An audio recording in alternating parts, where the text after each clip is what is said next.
유방 촬영술은 가슴의 단면을 각도에 따라서 전체적인 구조를 한 화면에 보여주는 검사로 수술 전과 수술 후의 결과를 가장 명확하게 볼 수 있는 검사이기도 합니다. 또한 유방 촬영술은 여유증 수술을 하는 병원이 아닌 내과나 일반외과, 영상의학과, 의학과에서도 검사가 가능하고 검사 자체가 건강보험이 되세요. 그리고 유방 촬영술은 모든 의사가 보는 소견이 똑같습니다. 근데 여유증 수술 후에 부종이나 피부 처짐이 환자분의 가슴 상태에 따라 나타날 수 있는데 문제는 수술이 끝나면 가슴이 딱 붓습니다. 이 딱 붓는 과정에서 자연스럽게 피부가 유착되는 과정이 3개월에서 1년까지 시간이 필요한 수술이기도 하지만 수술에 대한 결과는 여유증 수술에 대한 결과는 바로 확인할 수 있는 수술이 여유증 수술이기도 합니다. 그래서 수술 직후 시간이 지나면서 자연스럽게 모양을 잡는 게 여유증 수술이라고 보는데 회복기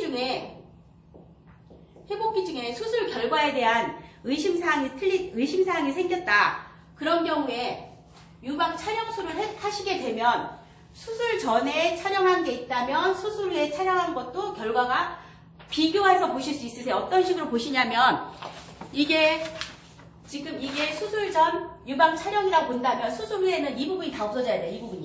이 부분이 싹 없어져야 되는 게 여성용 유방 수술이라고 보시면 됩니다.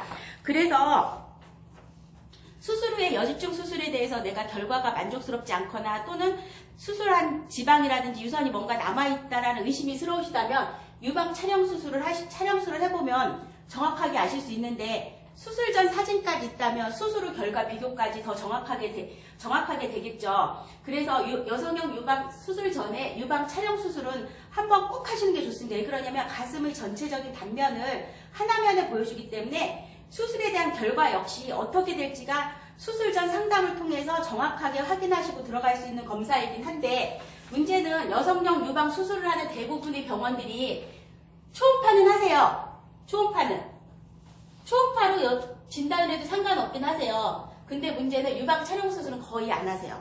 왜 그러냐면 유방 촬영 수술을 하게 되면 수술한 결과에 대해서 문제가 생겼다. 그러면 지금처럼 살을 빼거나 몸을 만드시거나 나이에 따른 피부 처짐이라는 얘기를 할 수가 없어요. 왜냐하면 가슴의 단면 구조를 정확하게 보고 들어갔기 때문에 수술 후에도 사진을 찍어보면 어떻게 수술됐는지 가슴 안의 구조를 보실 수 있기 때문에 가장 현실적인 검사가 유방 촬영술이기도 합니다. 그래서 수술을 생각하기 전에는 유방 촬영술을 꼭 해보신 다음에 요 사진 결과를 가지고 상담을 하시고 수술을 여기까지 젖꼭지 쪽만 할 건지 요 부분도 할 건지 이쪽 밑에도 할 건지 정확한 범위를 규정하셔야 돼요. 왜 그러냐면 수술이 이 부분에서 이루어진다고 하면 이 부분은 들어갈 수 있어요. 나머지 이 부분과 이 부분에 있는 지방은 그대로 이 유방 촬영술상에서도 나타나게 됩니다.